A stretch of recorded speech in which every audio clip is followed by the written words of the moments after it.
पिछले 15 सालों से बिहार के मुख्यमंत्री के रूप में बिहार की राजनीति का केंद्र बने सुशासन बाबू यानी नीतीश कुमार के लिए आने वाला विधानसभा चुनाव किसी चुनौती से कम नहीं है। 2015 के समय के चुनावी समीकरण अब पूरी तरह पलट चुके हैं। 2015 में लालू प्रसाद यादव की राजद के साथ मिलकर चुनाव लड़ने वाले नीतीश कुमार को इस बार उसके खिलाफ चुनावी मैदान में दो हाथ करने हैं। विधानसभा चुनाव नजदीक आने के साथ ही बीजेपी को छोड़कर बाकी सब किसी न किसी रूप से नीतीश कुमार की छवि पर राजनीतिक हमला करने में जुटे हैं। जहां एक और नीतीश जनता के बीच अपनी सरकार के कामों को गिनाने की रणनीति पर काम कर रहे हैं, वहीं सारे विपक्षी उन्हें जन विरोधी सरकार के मुखिया के रूप में प्रस्तुत कर रहे हैं। क्या 15 साल से बिहार की राजनीति का केंद्र बने सुशासन बाबू आने वाले विधानसभा चुनाव में भी दिखा पाएंगे अपना जलवा?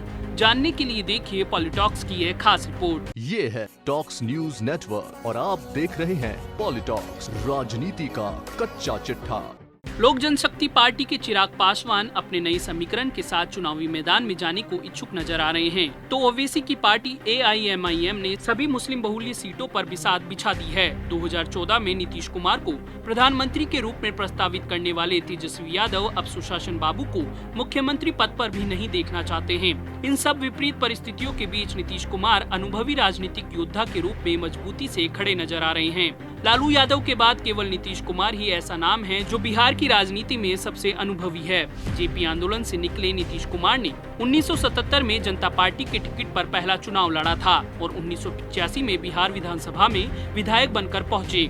इसके बाद नीतीश साल दर साल आगे बढ़ते चले गए। 1987 में बिहार लोकदल युवा के अध्यक्ष बने और 1989 में जनता दल बिहार के महासचिव पद पर पहुंचे। अगले ही साल लोकसभा सांसद बने। 1990 में पहली बार केंद्रीय राज्य मंत्री बने और 1991 में जनता दल से संसद में उपनेता बने। 2004 तक 6 बार सांसद रहे। इस दौरान वो भारत सरकार की कई कमेटियों के प्रमुख और विभिन्न मंत्रालयों में मंत्री रहे।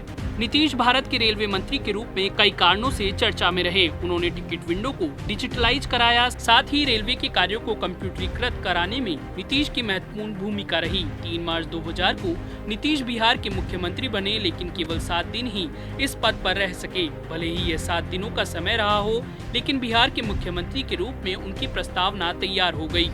2005 के बाद से अब तक नीतीश कुमार लगातार बिहार के मुख्यमंत्री बने। इस दौरान 2014 में लोकसभा चुनाव में पार्टी की हार के बाद नीतीश कुमार ने मुख्यमंत्री पद से इस्तीफा दे दिया था। उन्होंने जीतन राम मांझी को मुख्यमंत्री बनवाया, लेकिन राजनीतिक परिस्थितियों के चलते 2015 में एक बार फिर से मुख्यमंत्री पद संभाल लिया। मांझी अब तेजस्वी यादव के साथ मिलकर नीतीश के खिलाफ राजनीतिक अभियान चला रहे हैं। साल 2000 में केवल 7 दिन मुख्यमंत्री पद पर रहने वाले नीतीश कुमार 2001 में प्रधानमंत्री अटल बिहारी वाजपेयी के मंत्रिमंडल में रेल मंत्री बने। इसके बाद 2005 और 2010 के बिहार विधानसभा चुनाव में लालू प्रसाद यादव की पार्टी राजद को हराकर मुख्यमंत्री बनने में सफल रहे। 2015 में नई राजनीतिक परिस्थितियों के बीच नीतीश ने राजद के साथ मिलकर चुनाव लड़ा और फिर से मुख्यमंत्री बने। 2017 में CBI की ओर से तेजस्वी यादव के खिलाफ की गई FIR के बाद दोनों के बीच रिश्तों में खटास आ गई। उस समय तेजस्वी यादव बिहार के उप मुख्यमंत्री थे।